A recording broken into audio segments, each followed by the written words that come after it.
개마소편 90.7MHz 굿모닝 인천 이도영입니다. 3부 시작하겠습니다. 치열하게 논쟁하고 건전한 토론 문화를 지향하는 정치맛부시오. 박상병 사평론가 김은경 인하대 정치외교학과 초빙 교수와 함께합니다. 두 분 안녕하세요. 네, 안녕하십니까. 네, 안녕하세요. 네, 청취자 여러분의 참여도 기다립니다. 방송 중 의견이 있으신 분들은 단문 50원, 장문 100원의 정보 이용료가 부과되는 샵 9070 우물정자 9070번으로 문자 보내주시면 소개해드리도록 하겠습니다. 지난 6월 3일 치러진 대선 민주당 이재명 후보가 21대 대통령으로 당선이 됐습니다. 전 대통령의 탄핵으로 치러진 보궐선거인 만큼 인수위 과정 없이요. 바로 4월 4일 날 오전 6시 21분이었었죠. 대통령 취임 선서 후 바로 국정을 시작한 이재명 대통령, 오늘은 두 분과 함께 6.3 대선 결과 진단과 향후 전망에 대해서 이야기 나눠보도록 하겠습니다. 먼저 오늘의 말말말 들어보겠습니다. 박상병 평론가님. 네, 이제 이재명 정부가 출범했습니다. 예. 앞으로 5년 이제 말 그대로 책임을 지고 이제 국정을 운영을 해서 국민들에게 왜 이재명을 뽑았는가를 증명해 줘야 되는데 과제가 녹록치가 않습니다. 산 넘어 산이고요. 또 그 산 넘으니까 바다고. 또 바다 지나면 또 늪이고 해서 예. 갈 길이 먼데 지금 이재명 새 정부의 대통령실에 아마 정책실장으로 거론되는 측근이 있습니다. 예. 이한주 민주연구원 원장인데 경제 전문가예요. 그 이재명 대통령의 경제 선생이기도 하고 또 기본소득론을 주창하신 분이기도 하고 이분이 어제 이런 얘기를 했습니다. 지금 민생부터 대기업까지 정말 안 좋다. 역사상 처음이다.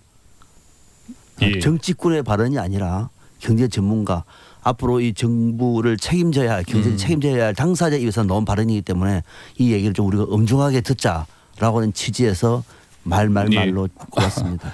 뭐 이재명 대통령의 이제 뭐 취임 첫 번째 경제 명령이 비상경제 TF 회의 명령 내지 않습니까? 예, 그러니까는 제일 중요한 것은 민생, 경제다. 네, 뭐 이 말씀 뜻으로 이걸 뽑으셨네요. 그리고 현실을 어떤 방식으로 보느냐도 민생부터 대기업까지 민생부터 가장 기본적인 민생부터 대기업까지 그냥 안 좋다가 아니고 다 안 좋다. 아니 정말 안 좋다. 정말 좋다. 네, 정말 안 좋다. 그리고 역사상 처음이다. 예. 네, 이 얘기는 간단하게 들을 내용이 아니다 하는 말씀을 드립니다. 그만큼 민생 경제 회복에 집중을 해야 된다라는 이 정부가 메시지네요. 어디로 가야 되는 것인지 현실을 어떻게 목도하고 있는지 또 이거는 여야뿐만 아니라 국민들 모두가 다 새 정부의 경제 정책을 사실 주도할 인사의 첫 발언이기 때문에 제가 좀 무게가 있다 싶어서 뽑아왔습니다. 알겠습니다.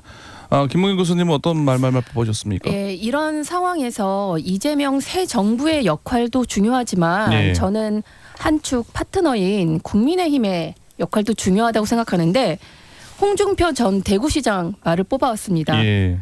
정계 은퇴하신 분 맞아요? 홍준표의 정계 은퇴는 예. 홍준표의 SNS 정치인 것 같은데 이런 얘기했습니다. 공감이 돼서 병든 숲은 건강한 나무만 이식하고 불태워야 한다.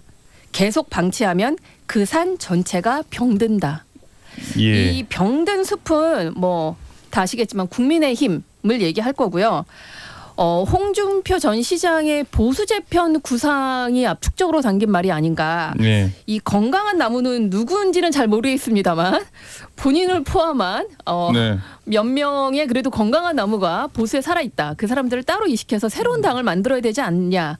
지금의 국민의힘이라는 당은 병든 숲이니 그건 다 불태워야 된다.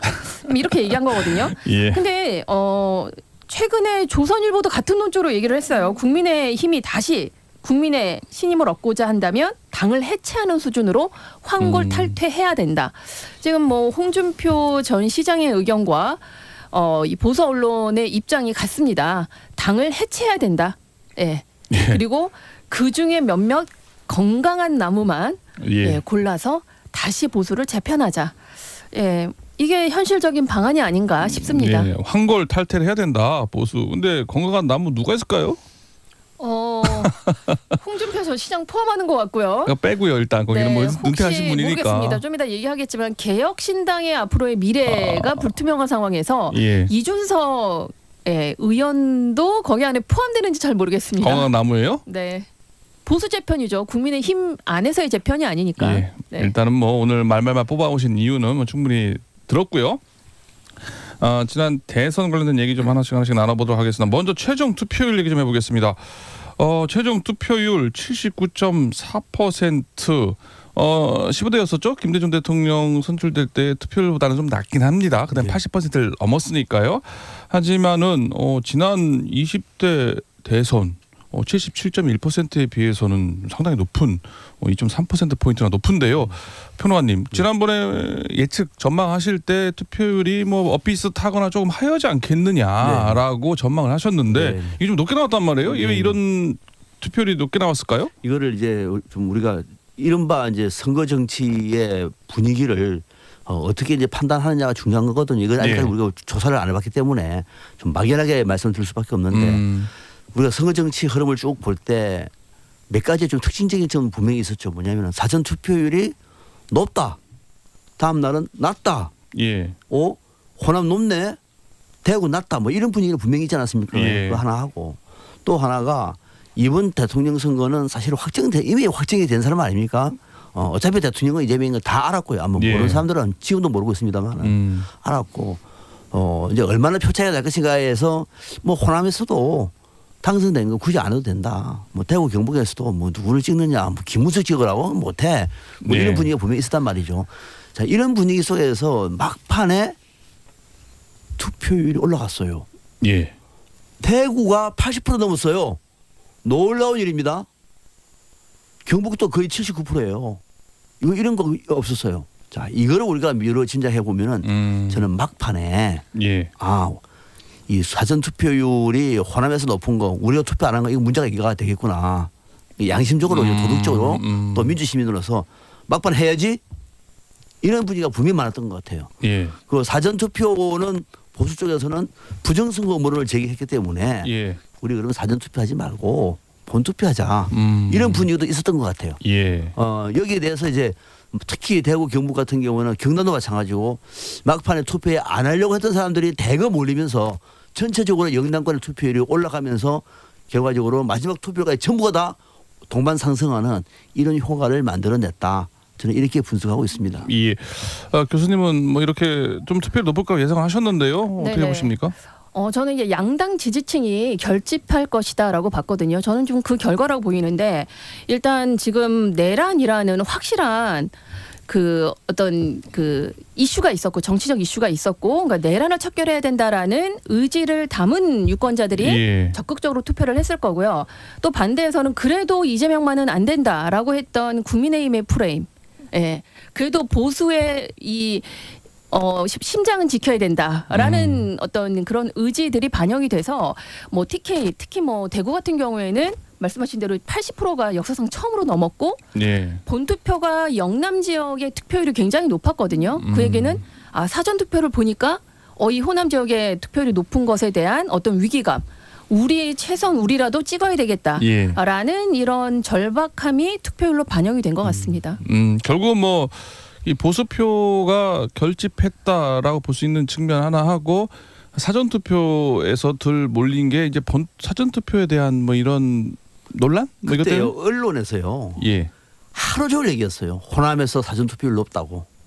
하루 종일 뭐 80, 뭐 2%, 3%, 4%, 5%, 대구 70% 이게 아마 대구에 살면은 이 뉴스를 보고 난 다음에 투표장에 안 갈 수가 없었을 것 같고 물론 언론이 잘못했던 얘기가 아니라 언론이 잘하셨습니다. 계속 이게 투표를 하면서 투표를 높이는 거는 좋은 건지만은 너무 얘기하다 보니까 모르는 사람이 없도록 해서 일종의 위기감을 저는 발동시켰다고 보고 그다음에 이런 것도 있어요. 이게 이제 무슨 막판에 김문수가 좋아서 뭐 국민님이 예뻐서가 아니라 견제 균형 심리도 상당 부분 작용이 됐다고 봐요. 그래서 이재명 압승으로 가는 분위기 또 입법, 행정, 사법까지 지방 정치, 중앙 정치 다 장악하는 이것까지 가는 데서는 뭔가 좀 역할을 해야 된다라고 하는 그런 분위기도 있었기 때문에 저는 이번에 그 출구조사도 틀리지 않았습니까? 틀렸죠. 막판에 많았어요. PK, TK에 막판에. 엄청 올렸어요. 본투표 막판에 예. 뭐 이런 분위기까지 이번에 나왔기 때문에 뭐 결과적으로는 저는 투표율이 높은 것은 고무적이긴 합니다만 예. 우리의 언론의 영향이 이만큼 크고 나도 확인할 수 있었던 그런 예. 하루였습니다. 사실 제가 여쭤보고 싶었던 게 방송 3사의 출구조사 결과상으로는 과반수가 넘는 걸로 나오지 않았었습니까? 51% 나왔는데요. 그런데 이거 역시 아까 그거로 설명될 수 있다는 얘기네요. 네, 지금 저는 말씀하신 그렇게 걸로. 예, 그렇습니다. 네. 그러니까 출구조사하고 개표 결과가 4% 이상 지금 차이 나는 건 아마 대선에서 처음인 것 같은데 예. 지금 이제 높은 사전 득표율 그 다음에 응답하지 않거나 거짓으로 뭐 응답했다라는 이런 기술적인 이런 부분을 빼고라도 예. 저는 거짓말로 답한 사람들이 있었을 것이다. 아 거짓말로요? 네, 그러니까는 김문수를 찍었다. 또는 그 언어 성폭력으로 인했던 그 이준석을 찍었다라고 예. 말하기 부끄러운 사람들이 거절했거나 그러니까 말하지 않았거나 거짓말로 답했을 가능성이 있다. 예. 그러니까 소위 샤이 김문수, 샤이 이준석 표가 있었기 때문에 40%를 김문수는 넘었고 이준석도 원래 7.7%에서 8.3%가 나온 것이 예. 응답에 대한 이 솔직함이 좀 이번 이 출구조에서 떨어진 게 아닌가라는 전 생각이 듭니다. 예. 그러니까 오히려 지금 거짓으로 이제 네네. 출구조사를 답변하기 때문에 차이가 날 것이다. 내란과 언어 성폭력을 인정했다라고 예. 밝히고 싶지 않았던 거죠. 뭐 큐너님 뭐, 그런 면도 있을 수 있다고 보세요? 이제 뭐 거짓보다는 이제 전략적인 답변이라고 봐야 되겠죠, 그죠? 예. 그 사람은 이제 개인 입장에 전략적인 답변을 한 것인데 뭐 그런 경우도 없는 건 아니겠지만 뭐 그것만 가지고 하기에는 그렇게 유권자들의 답변이 엄청나게 많은 사람들이 전략적으로 그렇게 발언을 했을까라는 생각도 듭니다만은 예. 일부는 이제 있었다고 보고요. 그것보다는 대구 경북의 투표율을 보세요. 예. 이게 중요한 거죠. 대구 경북에 한 번도 이런 적이 없었어요. 지금까지 그러갔다고 얘기하면은 정말 이상하다. 그런 분석할 필요가 있다고 생각하는데 대구 경북 영남까지 포함해가지고 예. 투표율이 높았다는 얘기는 그것도 끝까지 투표 마음 시간까지 예. 높았다는 얘기는 보통 우리가 출구조사는 8시까지 출구조사를 무슨 못해요. 오후 한 4시나 5시 되면 끝납니다. 예. 그 이후에 가는 무슨 분은 표집이 안 돼요. 출구조사를 8시 할 수는 없잖아요. 8시 발표해야 되는데 그때 그렇죠. 출구조사 할 수 없으니까 예. 그 전에 끝낸단 말입니다. 그럼 그 이후에 투표한 사람이 어디에 가는지에 따라서는 그런 조사에 안 잡히는 거예요. 그러면 그 시간 그 찰나에 투표가 보수 TK, PK에서 많이 대거, 갔다는 얘기네요. 그러니까요. 언론의 영향이든 뭔지 받아서 네, 그 시간에 네. 많이 갔다. 대구 경북이 그만큼 투표율이 높았다니까요. 그걸 예. 잡아낼 수가 없는 거예요.